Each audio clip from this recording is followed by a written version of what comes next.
The book I chose to read was The Freedom Writer's Diary. This book is the true story about a first-year English teacher named Erin Groom, who decided to teach at Wilson High School because she had a belief in students, even the ones whom were deemed unteachable. But this book isn't about what a teacher should be in any setting. She went from being born in Newport Beach, raised upper-class society, to teaching because it's what she knew she was destined to do. The key points in this book are the relations to other teachers and to the students she was trying to connect with. She rose above everything to give the students a proper education, and most would self-admittedly say they wouldn't live to see the age of 18. How can she relate to these students on their level? It's not about the curriculum. No one really cared for these students, but she did, putting her social life, marriage, and in some points of the book, her father on the line. She came from a family who believed in equality above all else and brought that to the classroom. The book came to the key point when one of the Latino students, whom had made an attempt on another student, drew a racially motivated drawing.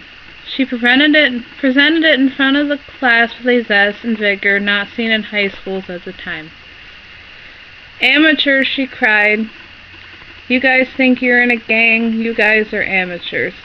The kids were in awe and silence as she muttered hate propaganda from the Third Reich about a whole country who did what they could to survive. When faced with the zeal of the Nazis, the kids were dumbfounded.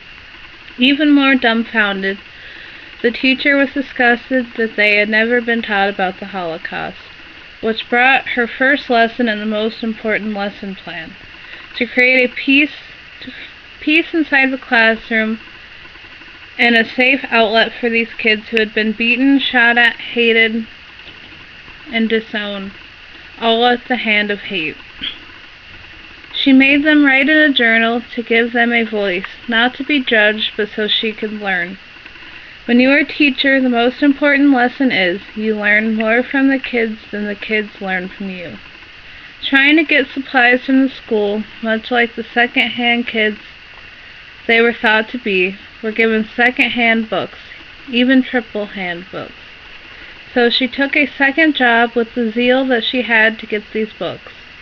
More importantly, including the Diary of Anne Frank. The end of the book struck a chord with the kids, as they learned Third Reich Germany, with the Jewish population, weren't so far off as their situation right now. The journals these kids wrote in told a life story that she could never stomach, but each child let go of the hatred that had compelled them. She taught hate begets hate, and you segregate yourself by drawing individual boundaries. To take these kids to Holocaust museums, she enlisted her distant father's help, who later became not so distant. No one could believe how far these kids' scores and lives went.